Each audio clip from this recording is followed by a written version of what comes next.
Hello students of class 4, welcome back to another lesson of English literature. Today we will be doing lesson 6, The Rarest Animal of All, which is a story taken from the story of Dr. Dolittle by Hugh Lofting. It is a children's novel by an English writer. Now when we say rarest, what do you understand by rarest? Can you tell me?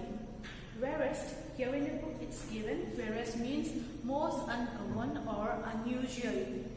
So, I believe we all know what does animal have in common. Yes? They have tails. They have tails, right? Mostly they have tails. But in this lesson we will be learning about the rarest animal of all, which doesn't have a tail but a head at each end. Before we go into the lesson, let us see some of the characters here. Dr. Dolittle, whose full name is John Dolittle, he is a beloved character from a series of books by Hugh Lofting. The good doctor can talk to any animal in its own language, and he sails around the world helping animals everywhere. Again, we have the monkeys and which we produce Chichi the monkey, Deb the duck, and Zip the dog. Chichi, Deb, Zip. These are the pet animals of Dr. Dolittle, which is mentioned here in the lesson. Here in this story, we will learn Dr. Dolittle's encounter with the rarest animal in Africa. Now, let us learn some of the difficult words which we might find it difficult to pronounce. So please practice pronouncing these words with me as you watch. Hugh Lofting. Hugh Lofting is the writer of the story. Push me, pull you. Here, push me, pull you. You can read as push me, pull you. Push me, pull you. And third, we have menagerie. Push me, pull yous are now extinct. That means there aren't any more. But long ago, when Dr. Dolittle was alive, there were some of them still left in the deepest jungle of Africa. And even then, they were very, very rare. They had no tail, as we said, they had no tail but a head at each end and sharp horns on each head. They were very shy. They were shy animals and they were terribly hard to catch.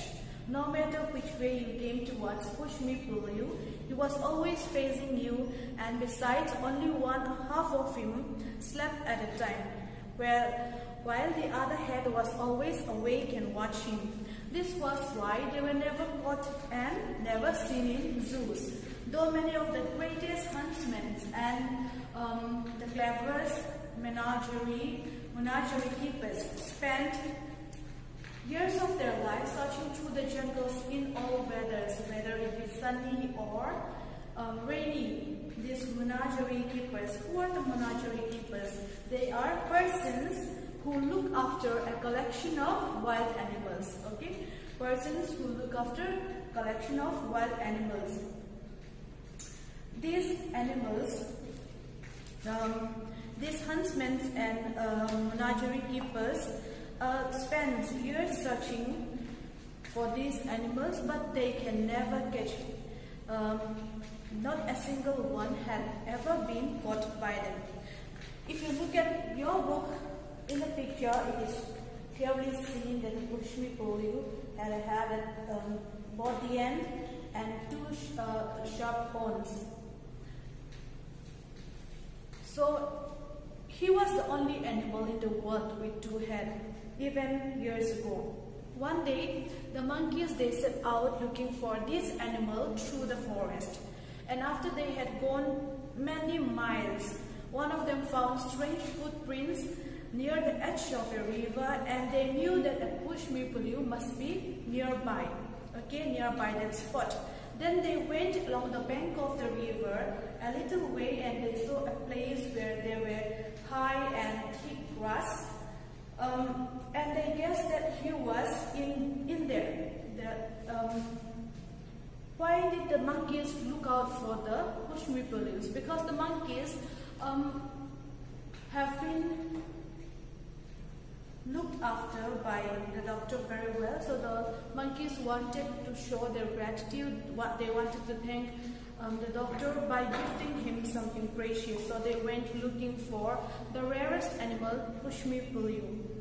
Then, as they thought that the pushmi-pullu must be hiding near the high and thick grass, they all joined hands and made a great circle around the high grass. Then the pushmi-pullu heard them coming, and he tried hard to break through the ring of monkeys, but he couldn't do it. When he saw that it was of no use trying to escape, he sat down and waited to see what they wanted. They asked him if he could go with Dr. Dolittle and be put on show in the land of men. So the monkeys, they gathered around the pushmi-pullu and started asking him if he wanted to go with Dr. Dolittle. They tried to convince him that he was a good man, but he shook both his heads and said certainly not. They explained to him that he would not be shut up in a zoo, but he would just be looked at. They told him that the doctor was a kind man, but he had no money, and people would pay him money to see a two-headed animal, and the doctor would get rich and he would be able to pay for the boat he had borrowed to come to Africa. But the pushmi-pullu answered, "No, you know how shy I am. I hate being stared at." And he almost began to cry. As we have said, the pushmi-pullu is a very shy animal. It doesn't want people staring at him. So he said, "I will not be able to go because I'm a shy animal." Then for 3 days, the monkeys tried to persuade him. For 3 days, imagine, for 3 long days, the monkeys have been trying to convince the pushmi-pullu to go along with Dr. Dolittle and the other pets into the land of men. But they failed. But after 3 days, at the end of 3 days, the third day, he said he would come with them and see what kind of man was Dr. Dolittle first. So the monkeys traveled back with the pushmi-pullu, and when they came to where the doctor stayed, the doctor's little house, which was made of grass, they knocked on the door. Now we will see these 3 characters: Gigi the monkey, Dab the duck, and Zip the dog. Now the duck, who was packing the trunk, said, "Come in." And Gigi, which is the pet monkey of Dr. Dolittle, very proudly took the animal inside and showed him to the doctor.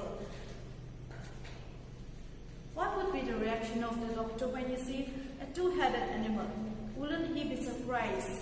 Yes, he was filled with surprise. He was looking with full attention and surprise at the strange animal. "What in the world is it?" asked John Dolittle. And Dab the duck cried, "Lord, save us! How does it make up its mind?" Why is Dab confused as to how the animal make up its mind? Because the pushmi-pullu, as we say, is a two-headed animal. If one head says no, the other head might say yes. So they sometimes might be very indecisive. So he asked, "How does it make up its mind?" To which Zip the dog also said, "It doesn't look to me as though it had any." To Zip the dog, the pushmi-pullu doesn't even look like it had any mind to make up. But Gigi the monkey tried to introduce the animal pushmi-pullu to the doctor and said, "This, doctor, is the pushmi-pullu, the rarest animal of the African jungles, the only two-headed beast in the world." Here beast refers to animal. And he made a suggestion, Gigi made a suggestion to the doctor and said, take him home with you and your fortune's made, and you'll have good luck. People will pay any money to see him because he is so rare. People would pay any money to see such a rare animal. But the doctor replied, but I don't want any money. To which Dab intervened and said, yes, you do. Don't you remember how we had to pinch and scrape to pay the butcher's bill in Puddleby? And how are you going to get the sailor the new boat you spoke of unless we have the money to buy it? So Dab, the duck, reminded the doctor how difficult it was for them to live. Pinch and scrape here means live carefully on very little money. They have to live with very little money in Puddleby, their hometown, and he had already promised to pay off the boat he borrowed from the sailor. So to which the doctor said, I was going to make him one. But Dab cried, oh, do be sensible, do be practical. Where would you get all the wood and the nails to make one with? And besides, what are we going to live on? We shall be poorer than ever when we get back. Chichi is perfectly right. Take the funny-looking thing along, do. So here, Dab the duck told him to be sensible, because for making a boat, they need nails, they need materials like nails and wood, which they don't have at that time. And besides, when they go back to their hometown, there is nothing that they can do. They will not have money. So it is